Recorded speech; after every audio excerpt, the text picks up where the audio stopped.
In a world that teaches us to follow our hearts, Napoleon Hill offered a bold, even controversial alternative. Follow your reason. In Outwitting the Devil, Hill describes love as a palliative, a fleeting state often mistaken for permanence. It may feel eternal in the moment, but emotions are mercurial. They rise with the tides and vanish with the winds. Love, he suggests, is not a reliable foundation for major life decisions. Instead, it is reason, purpose, and will that must sit at the center of a man or woman's life. We are taught to believe that love conquers all, that love is the goal, that without it, we are lacking. But Hill pierces through this cultural myth with clarity.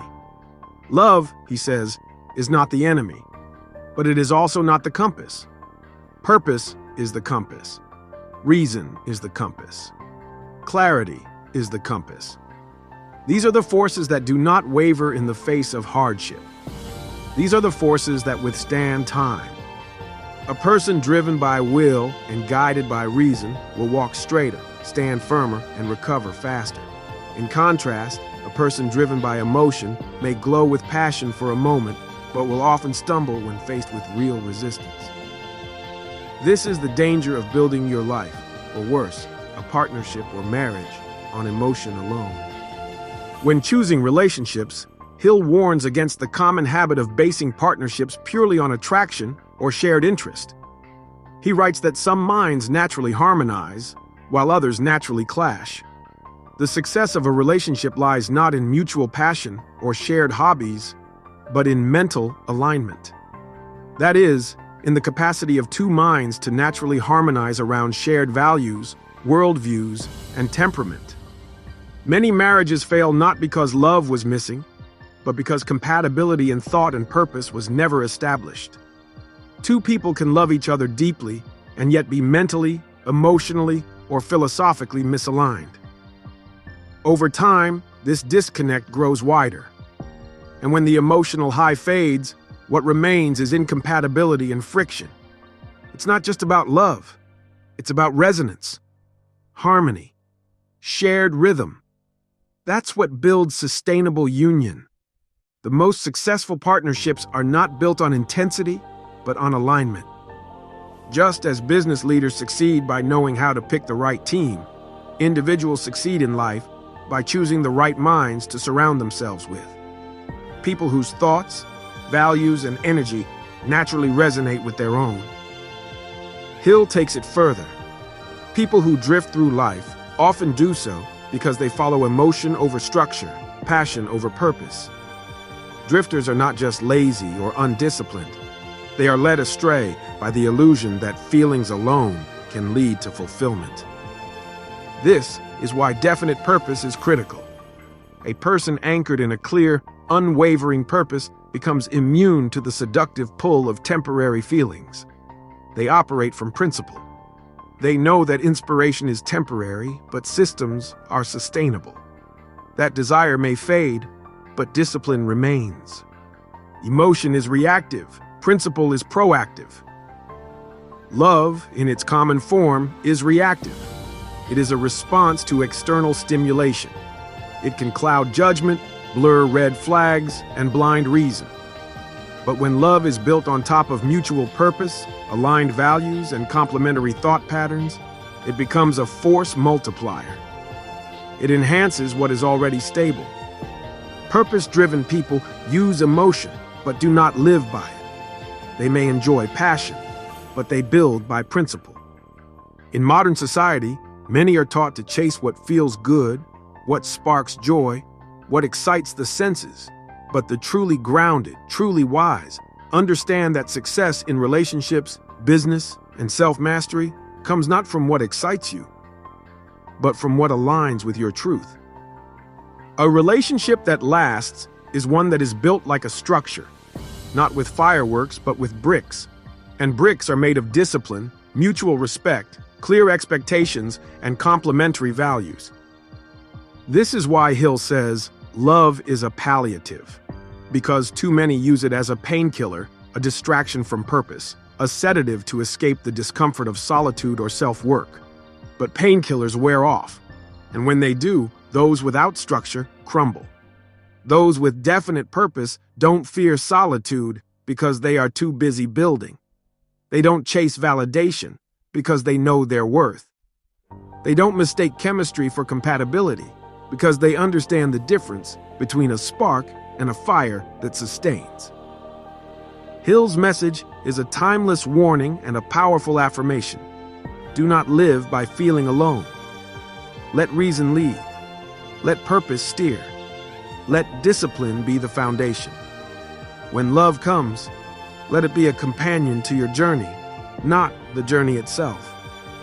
Because when your life is built on principle, the right people will not only enter it, they will stay, harmonize, and help you expand it. In the pursuit of purpose and mastery, one of the most overlooked but critical principles is the ability to form harmonious relationships, not based on superficial alignment, but on natural mental harmony.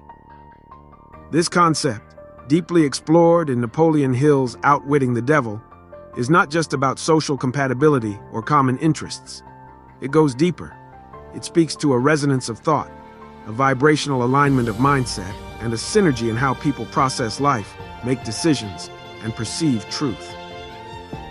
When Hill addresses how improper relationships can be corrected, he gives two options: either change the mindset of the person causing the misalignment, or remove that person from the relationship.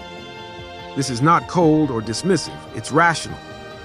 Hill is pointing out that some minds are fundamentally in opposition, and trying to force a union where there is no harmony is like expecting oil and water to mix by sheer will.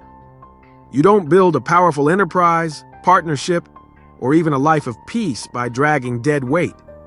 You build it by aligning with those whose minds complement, elevate, and naturally support your own.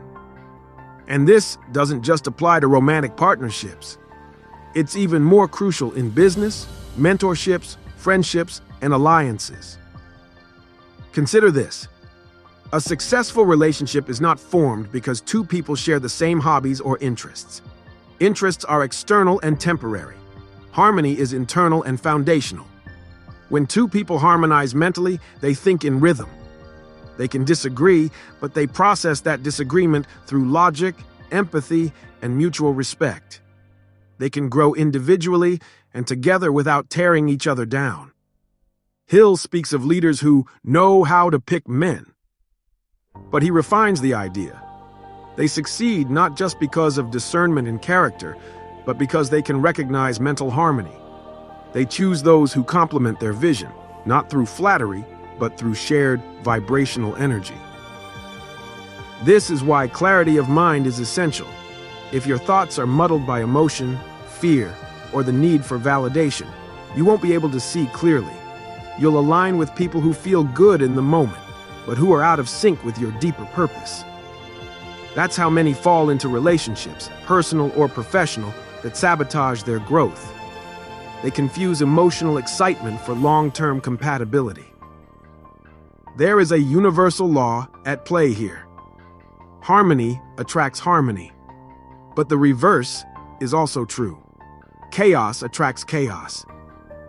If your mind is not ordered, purposeful, and definite, you will unconsciously bond with others who are also drifting, uncertain, or unaligned. And from that connection, no matter how passionate it feels at first, only discord can emerge.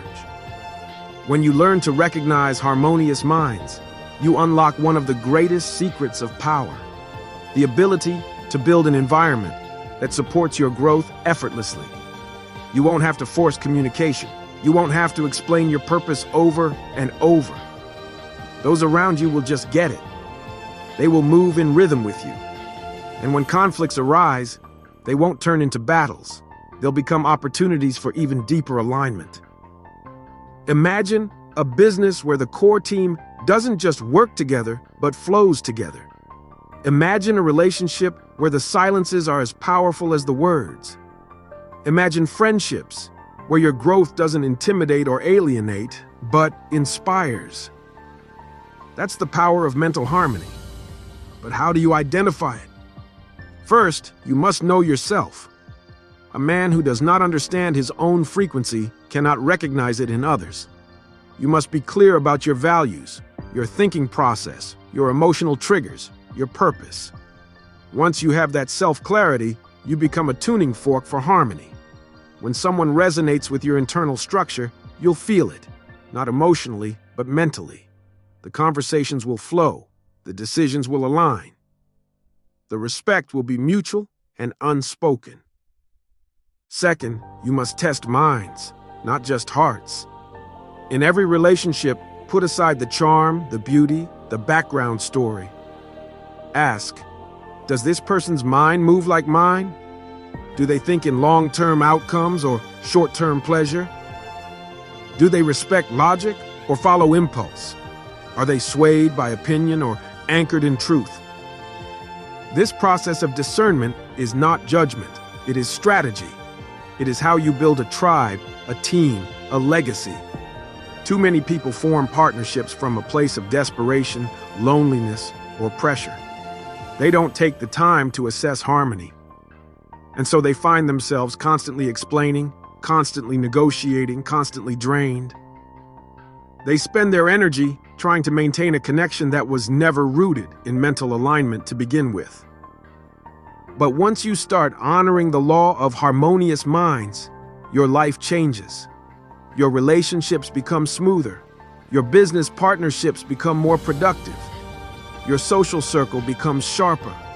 And your own mind becomes more powerful because it is no longer spending energy in friction.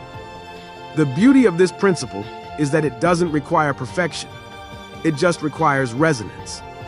Two people can be vastly different in style, background, or personality. But if their minds process life in complementary ways, they will thrive together. One can be a visionary, the other a strategist. One can be emotionally driven, the other logically grounded. But their shared alignment in direction, values, and principles will allow their differences to become strengths.